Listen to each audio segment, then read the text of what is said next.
Сәлем барлықтарыңызға, сіздермен бүгін мен Біржан ағайларыңыз, және бүгін бізде концентрация тақырыбына ұбт-да жиі кездесетін есептерді бірге талдайтын боламыз. Арнарға тіркеліп, лайк басуды ұмытпайық. Ең алдымен оқушылар концентрацияны қалай шығарамыз? Ол үшін бізде М1 дейтін бір белгілі бір масса болсын, ал оның құрамындағы пайыздық мөлшерлеме А пайыз болады. Ал екінші құтыда бізде М2 болсын. Ал енді оның құрамындағы бір пайыздық мөлшерлеме Б пайыз болсын. Нәтижесінде М1 мен М2 қосылады, сонда бізде массалары М1 қосылған М2 болады. Ал енді олардың пайыздық мөлшерлемесі А плюс Б емес, ол жерде X пайыз болады. Яғни бізде осы үшінші ыдыстағы пайыздық мөлшерлеме белгісіз. Енді оны қалай шығарамыз? Бізде М1 мен А пайыз өзара көбейтіледі. Қосылған М2 көбейтілген Б пайыз. Нәтижесінде бізде М1 мен М2 пайыз жақшаның ішіне алынып қосылады. Жақшаның сыртында бізде X. Осы жердегі X-ті біз анықтау керекпіз. Ал енді бірінші есебімізге кеттік. Тұздылығы 10% болатын 400 грамм тұзды ерітіндіге тұздылығы 30% болатын 100 грамм екінші тұзды ерітіндіні қосты, пайда болған жаңа ерітіндінің тұздылығы қанша болады дейді. Ең бірінші ыдысымызда бізде 400 грамм тұзды ерітінді бар деп есептейміз, ал оның құрамында 10% тұздан тұрады. Қосамыз, екінші ыдысымызда 100 грамм тұзды ерітінді бар, ал оның құрамында 30% тұз бар деген сөз. Нәтижесінде екі ыдыстағы массаларын қосқан жағдайда бізде 400-ге 100-ді қоссақ бізде 500 грамм тұзды ерітінді пайда болады, ал оның тұздылық пайызы X пайыз деп аламыз. Енді өрнектеу үшін біз мынау массасы мен оның пайызын өзара көбейту керекпіз. Сонда 400 көбейтілген 100 қосылған 100 көбейтілген 30 болады. Тең дейміз, мына жерде 500 бен X-ті көбейтеміз. Сонда 400-ге 10-ды көбейтетін болсақ бізде 4000 болады. Қосылған 100-ге 30-ды көбейтетін болсақ бізде 3000 болады екен. Ал тең деймізді ол 500 X-ке. Сонда 4000-ға 3000-ді қосатын болсақ бізде 7000 шығады. Ол тең болады 500 X-ке. Енді осы жерден біз X-ті таба аламыз. Мына 500-ді 7000-нің астына бөлеміз. Сонда X тең 7000 бөлінген 500. Тең 7000-ді 500-ге бөлетін болсақ, бізде 14% дейтін жауап шығады. Яғни жауабымыз В нұсқасы екен.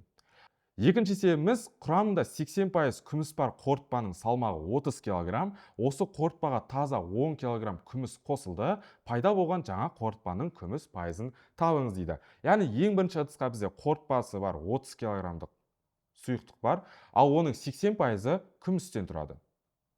Қосамыз, 10 кг таза күміс қосылды дейді оқушылар. Міне, 10 кг. Яғни 10 кг-да таза күміс болғандықтан ол 100% болады. 100%. Тең, нәтижесінде бізде 30-ға 10-ды қосатын болсақ 40 кг-ды қорытпа алынады, ал оның пайыздық мөлшерлемесі X пайыз. Сонда 30-ға дәл жаңағыдай 80-ді көбейтеміз. Мұнда 10-ға 100-ді көбейтеміз, тең деймізді 40-қа X-ті көбейтеміз. Сонда 30 көбейтілген 80 қосылған 10 көбейтілген 100 тең 40 X-қа.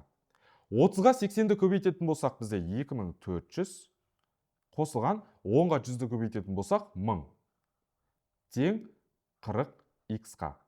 Енді 2400-ге 1000-ды қосатын болсақ бізде 3400 болады тең 40 X-қа. Осы жерден біз X-ті таба аламыз. X тең болады. Мына 40-ты 3400-дің астына бөліп қойып жібереміз. Сонда 3400 бөлінген 40. 3400-ді 40-қа бөлетін болса, оқушылар бізде 85% болады екен. Яғни жауабымыз А нұсқасы екен оқушылар. Үшінші есебіміз, 40% қышқыл ерітіндісін алу үшін 50 грамм 70% қышқыл ерітіндісіне қанша 10% қышқыл ерітіндісін қосу керек екендігін табыңыз дейді. Яғни бізде нәтижесінде 40% қышқыл ерітінді алынады. Демек біздің бірінші массамыз 50 грамм, ал оның құрамында 70% қышқыл ерітіндісі бар. Қосамыз, бізде белгілі бір пайыздық қышқыл ерітіндісі қосылады, яғни 10% қышқыл ерітіндісі қосылады, ал оның мөлшері белгісіз, яғни қанша грамм екені белгісіз. Сондықтан біз бұл жерде X грамм деп аламыз.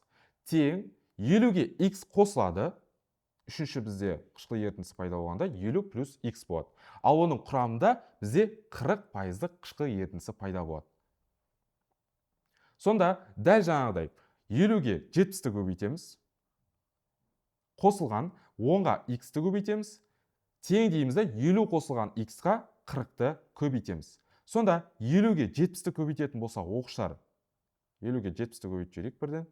Қосылған 10 көбейтілген x болады. Тең 40 жақшаның сыртында 50 қосылған x болады. Енді 50-ге 70-ті көбейтсек 3500 қосылған 10x тең. Енді жақшаны ашамыз, 40-ты 50-ге көбейтеміз. Ол бізде 2000-ді береді. Қосылған 40-ты біз x-ға көбейтсек 40x болады. Қарапайым бір айнымалы теңдеу. Яғни біз мына жерде 2000-ді теңдіктің сол жағына минус таңбасымен жіберейік, ал мұндағы 10x-ті теңдіктің оң жағына минус таңбасымен жіберейік. Сонда 3500 минус 2000 тең болады 40x минус 10x. 3500-ден 2000-ді азайтсақ бізде 1000 қалады. Тең 40x-тан 10x азайтатын болсақ бізде 30x қалады. Енді осы жерде x-ті табу үшін мына 30-ды 1000-ның астына бөліп қойып жібереміз. Так, сонда x тең 1000 бөлінген 30. 1000-ды 30-ға бөлетін болсақ бізде 50 грамм деген жауап шығады. Яғни 50 грамм қышқыл ерітіндісін қосу керек екен. Жауабымыз С нұсқасы. Төртінші есебіміз. Қарбыздың бастапқы массасы 250 грамм. Оның 99% су дейді. Қарбыз біраз уақыт тұрғаннан кейін, яғни біраз уақыт тұрса су кеуіп кетеді. Оның құрамдағы судың пайыздық мөлшерлемесі 98% болды. Кепкеннен кейін қарбыздың массасы неше грамм болады дейді. Яғни былай жасаймыз. Бізде бастапқыда қарбыздың массасы 250 грамм болған. Енді оның құрамында 99% су. Енді белгілі бір уақыт өтеді. Сол кезде қарбыздың құрамынан су кетіп қалады. Сондықтан біз осы жерде плюс емес, минусты пайдаланамыз. Яғни минус x грамм, яғни бір белгілі су кетеді. Ал енді оның құрамында су 100% судан тұрғандықтан біз оның астына 100% деп жазамыз оқушылар. Тең, енді 250-ден x азайтылады, массалар өзара азайтылады, 250 минус x. Ал енді оның құрамында судың пайыздығы мөлшерлемесі ол 98% болады. Енді қарапайым бір айнымалы теңдеуге келтіреміз. 250-ге 99 көбейтіледі. Так, сонда 250 көбейтілген 99 минус 100-ге x көбейтіледі. 100x болады ол. Тең, мұнда 98-ді жақшаның сыртынан шығарып жіберіп 250 минус x-ға көбейтіп жібереміз. 98 жақша сыртында 250 минус x болады.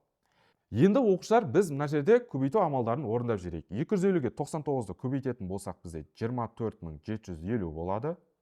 Минус 100x.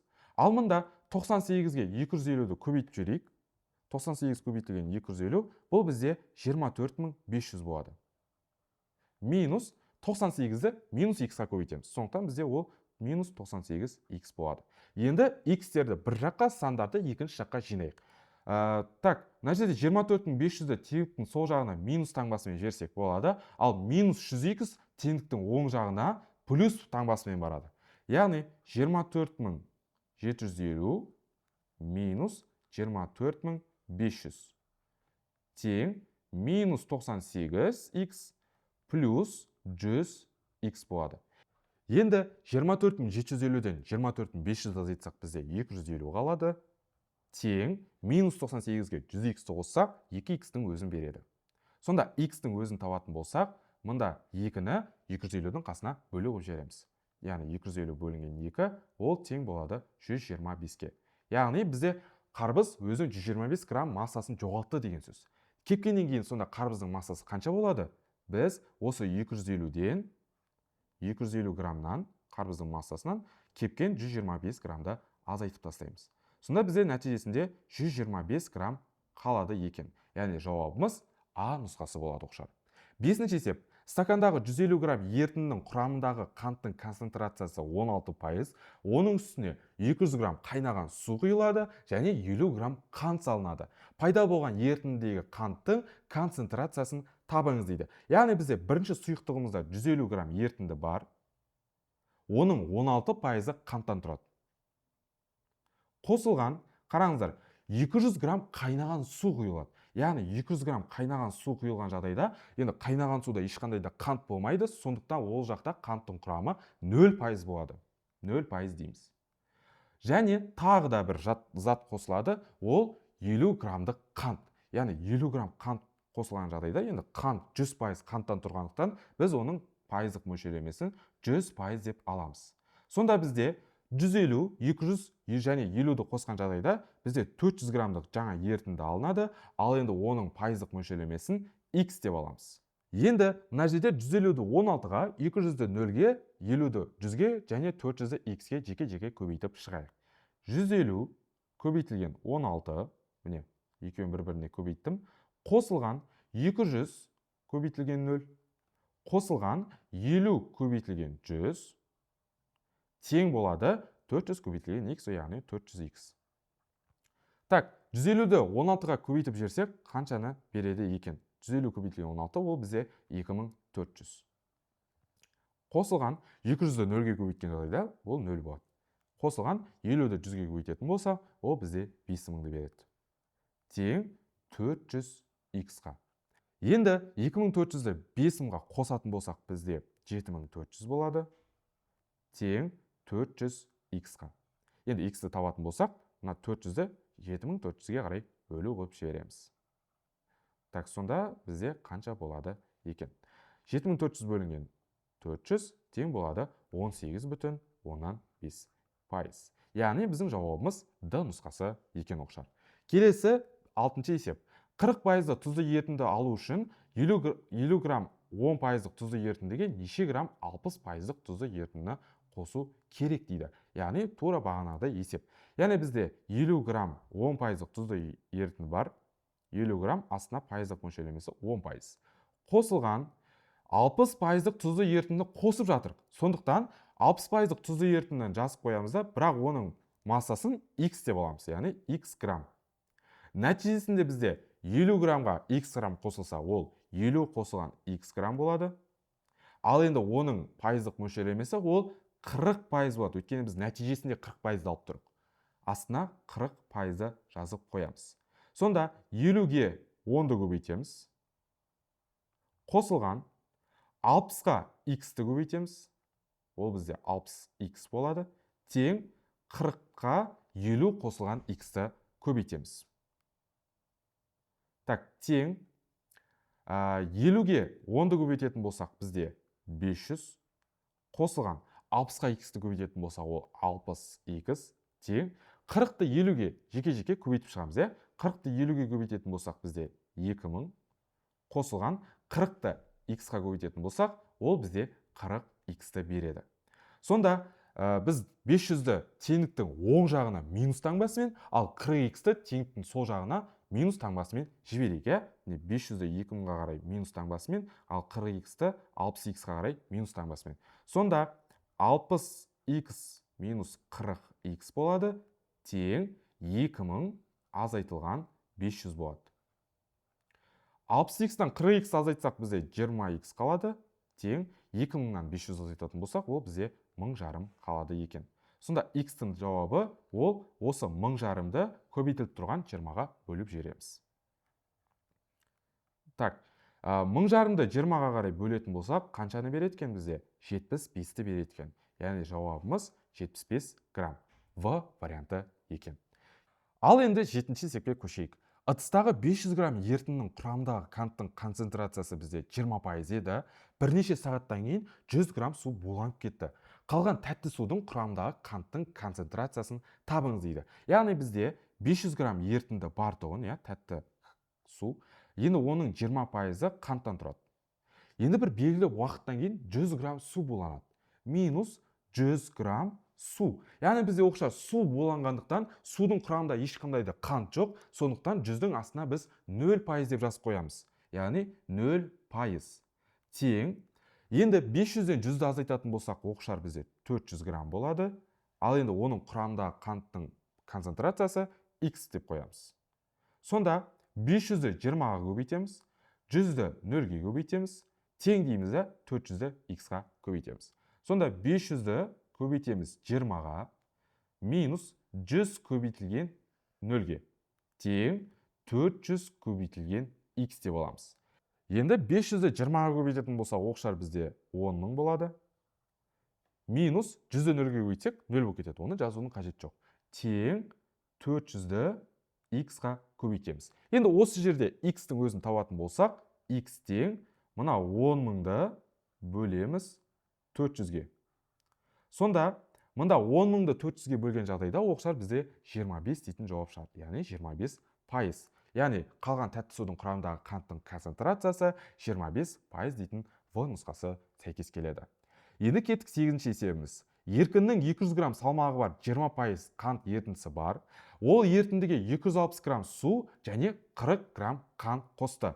Пайда болған ерітіндідегі қанттың концентрациясы неше пайыз дейді. Яғни бізде не берілген? 200 грамм салмағы бар 20% қант ерітіндісі бар, суы бар. Қосылған. Осыған 260 грамм су қосылады. Яғни қосамыз 260 грамм суды, бірақ судың құрамында ешқандай да қант болмағандықтан біз оған 0% деп жазамыз астына. Қосамыз, үстіне тағы 40 грамм қант қосады. Яғни қанттың құрамында 100% қант болғандықтан біз 40 грамм деп жазамыз, астына 100% деп жазып қоямыз. Тең 200-ге 260-ды және 40-ды қосқан жағдайда бізде қанша болады? 500 грамм болады екен. Ал енді оның құрамындағы қанттың концентрациясын x% деп қоямыз. Енді 200 көбейтілген 20 деп жазамыз. Екеуін көбейтеміз. Қосылған 260 көбейтілген 0 және қосылған 40 көбейтілген 100. Тең дейміз да 500 көбейтілген x пен. Жазайық. 200-ді 20-ға қарай көбейтеміз. Қосылған 260-ды 0-ге көбейтеміз. Қосылған 40-ды 100-ге көбейтеміз. 40 көбейтілген 100. Тең 500x-ға. Сонда 200-ді 20-ға көбейтетін болсақ, оқшар бізде 4000 болады. Қосылған 260-ды 0-ге көбейтсеңіздер 0 болады. Сондықтан қосылған 0 деп жазамыз. Ал 40 көбейтілген 100-ді ол 4000 деп өрнектесек болады. Тең 500x-ға. Сонда 4000-ға 4000-ді қосатын болса, оқшар бізде 8000 болады. Тең 500x-ға. Енді x-тің өзін табатын болсақ, x тең мұнда 8000-ді 500-ге бөлеміз. 8000-ді 500-ге бөлген жағдайда бізде оқшар 16 дейтін жауап шығады. Яғни 16%. Жауабымыз В нұсқасы екен. Енді кеттік 9-шы есеп. Құрамында 5% және 40% никель болатын екі балқыма бар. Құрамында 30% никель болатын 140 тонналық жаңа балқыма шығару үшін әр балқымадан қанша тонна алу керек екендігін табыңыз дейді. Яғни біз былай шығарсақ болады. Бірінші жаңағы балқыманы x деп аламыз, яғни x тонна деп аламыз. Ал енді соның құрамында 5%-ық никель болады, 5%. Қосылған екінші балқыманы біз оқшар 140 минус x дейміз. Қазір не екенін түсіндірем. Оның астында 40% болады. Тең 140-қа. 140 тонна, ал енді оның құрамында 30% никель болады. Неге мен 140 минус x деп алдым? Себебі бізде мына бірінші балқымамен, бірінші балқымадағы x пен, екінші балқымадағы 140 минус x-ті қосқан жағдайда x пен минус x 0-ді береді, нәтижесінде 140 тонна алынады. Сонда біз осылай өрнектеу қажетпіз. Демек, шығарайық. Мұнда 5-ті x-қа қарай көбейтеміз. 5 көбейтілген x. Қосылған 40-ті 140 минус x-қа көбейтеміз.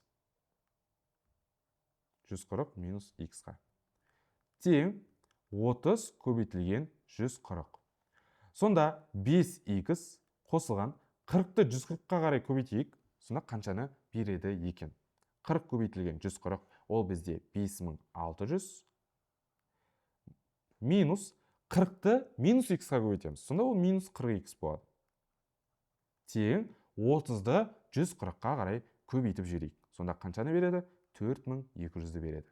Ал енді оқшар біз былай жасасақ болады. Мына плюс 5600-ді теңдіктің оң жағына қарай, яғни 4200-ге қарай минус таңбасымен жіберейік. Сонда бізде не қалады? 5x минус 40x тең 4200 минус 5600. 5х-тан 40х азайтсақ оқшар бізде минус 35х болады. Тең 4200-ден 5600 азайтатын болсақ, бізде минус 1400 қалады екен. Енді теңдіктің екі жағында минус болғандықтан оларды алып тастасақ болады. Сонда x-тің өзі қаншаға тең екен? X тең, мында 1400-ді 35-ке қарай бөлеміз. 1400 бөлінген 35. Сонда 1400-ді 35-ке бөлетін болсақ, бізде x-тің жауабы 40-қа тең болады. Енді оқшар біз x-тің 40-қа тең екенін таптық. Демек, бірінші балқымада бізде 40 тонна зат бар екенін білеміз. Демек, екінші балқымада ол оқшар 140-тан 40-ты азайтамыз, яғни 140 азайтылған 40. Ол бізде 100 тонна болады. Яғни шынымен де 40 тоннаға 100-ді қоссаңыздар, нәтижесінде 140 тонна деген жауап шығады. Демек, біздің жауабымыз 40 және 100 тонна дейтін, яғни Д нұсқасы екен. Келесі соңғы 10-шы есебіміз, қышқыл 25% болатын ерітінді алу үшін 5 литр 40% қышқыл ерітіндісіне 20% сол қышқыл ерітіндісінен неше литр қосу керек дейді. Яғни, ең бірінші ыдысымыздағы қышқылды біз 5 литр деп аламыз, ал оның пайыздық мөлшерін 40% деп аламыз. Қосылған бізде 20% ерітіндіні қосу керек болып тұрған. Сондықтан біз екінші ыдысымызда қышқылдың пайызы 20% болады да, ал оның массасын x деп аламыз, яғни x литр деп алайық. Нәтижесінде бізге 5-ке x-ті қосатын болса, оқшар бізде 5x болады, ал нәтижесінен бізде 25% алынады, яғни оның қышқылдық пайызы 25%. Сонда біз қалай шығарамыз? 5-ке 40-ты көбейтеміз, қосылған деймізді 20-ға x-ті көбейтеміз. Тең 25 көбейтілген 5 қосылған x. Демек, 40 көбейтілген 5 қосылған 20 көбейтілген x тең 25 жақша ішінде 5 қосылған x. Енді 40-ты 5-ке көбейтетін болсақ бізде 200 шығады, қосылған 20x. Енді 25-ті жақшаның ішіндегілеріне жеке-жеке көбейтіп шығамыз. Яғни 25 көбейтілген 5 ол бізде 125-ті береді. Қосылған 25-ті x-қа көбейтсек 25x болады. Енді біз x-терді оң жаққа, сандарды сол жаққа жинақтайық. Яғни мына плюс 20x-ті теңдіктің оң жағына қарай минус 20x-қа жіберейік, ал 125 қосылып тұрғандықтан ол теңдіктің сол жағына минус таңбасымен жібереміз. Яғни 200 азайтылған 125 тең 25x минус 20x. Енді 200-ден 125-ті азайтатын болсақ, бізде 75 қалады, ал 25x-тан 20x азайтатын болсақ, ол бізде 5x қалады. Сонда x-тің жауабы 75 бөлінген 5, яғни ол бізде 15-ті береді екен. Демек, бізге 15 литр қосу керек деген сөз. Осымен оқшар бүгінгі концентрация тақырыбына арналған есептеріміз аяғына жетті. Сіздерге бүгінгі тақырып түсінікті әрі ұнады деген үміттемін. Келесіде қандай пән және қандай тақырыпты талдағанымызды қалайсыздар, төменге жаза кетіңіздер.